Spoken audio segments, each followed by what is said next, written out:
Hello friends, praise the Lord అందరికీ. ఈరోజు అంతర్జాతీయ సేవకుల దినోత్సవం. అంటే ప్రతి దైవజనునికి ఈ రోజున మనం ఎంతో కృతజ్ఞత చెల్లించాలి. ఎందుకు దైవజనులు ఎవరైనా దేవుని వద్దకు నడిపించాలి అనేది ప్రతి ఒక్క దైవజన్ని లక్ష్యం. దానికోసము వాళ్ళు ఎంతో శ్రమ పడుతూ ఉంటారు. రాత్రి పగలు అనక ప్రార్థనలు చేస్తూనే ఉంటారు. ఒక ఆత్మను రక్షించడానికి ఎంతో కష్టపడి ఎన్నో ప్రార్థనలు చేసి ఒక ఆత్మను రక్షిస్తూ ఉంటారు. అదే ఆత్మను నడిపించడానికి కూడా అనేక ప్రార్థనలు చేస్తూనే ఉంటారు మన దైవజనులు. ఇహలోక పరంగా ఏదైనా డే వచ్చింది అని అంటే like independence day, children's day, republic day, teachers day, ఇవన్నీ మనం సెలబ్రేట్ చేసుకుంటూ ఉంటాం లోకల్లో. కానీ దైవజనుల దినోత్సవం ఎవ్వరు కూడా సెలబ్రేట్ చేసుకోరు. ఎందుకు అని అంటే మన దైవజనులు మన కోసం ఏం చేశారని, మన దైవజనులు మన కోసం ఏం ఖర్చు పెట్టారని. దైవజనులు వాళ్ళ జీవితాలనే ఖర్చు చేస్తూ ఉన్నారు మన కోసం. వాళ్ళ యొక్క చెమటను చిందిస్తూ ఉన్నారు మన కోసం. వాళ్ళ యొక్క ప్రయాస ఇంత అంతా కాదు.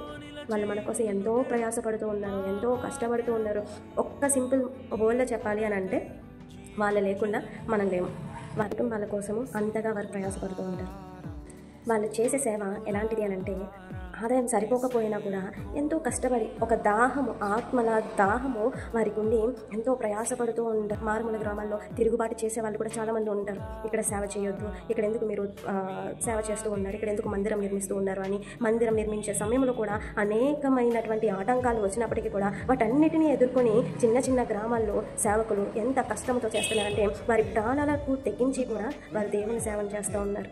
ఈ రోజున వాళ్ళు అలా చేస్తున్నారు అని అంటే దానికి అర్థం నీ కోసం నా కోసం ప్రాణం పెడుతున్నారని అర్థం ఉన్నాను. నిజమే, ఇన్నాళ్ళు దైవజనుల విలువ తెలియక వాళ్ళని పక్కన పెట్టేశారేమో. నా ప్రియ సహోదరులారా, ఈరోజు మీతో చెప్తూ ఉన్నాను, నీ దైవజనుల వల్లనే ఈరోజు నీవు ఈ స్థితిలో ఉన్నావు. కాబట్టి ఒక్కసారి మీ దైవజనులందరికీ కూడా ఈ యొక్క అంతర్జాతీయ సేవకుల దినోత్సవ శుభాకాంక్షలు తెలియజేయండి. నా తరపున నాకు తెలిసినటువంటి దైవజనుల ఫొటోస్ అవి నేను సేకరించాను. కానీ ఇంకా చాలామంది ఉన్నారు, అనేకులు ఉన్నారు. కొంతమంది ఫొటోస్ అయితే నేను సేకరించగలిగాను.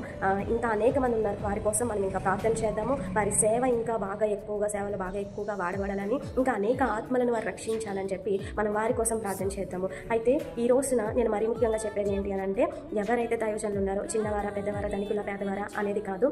దేవుని యొక్క సేవకులు అంటే వాళ్ళు చాలా గొప్పవాళ్ళు. వాళ్ళందరికీ ఈ రోజున నా తరపు నుంచి అంతర్జాతీయ సేవకుల దినోత్సవ శుభాకాంక్షలు.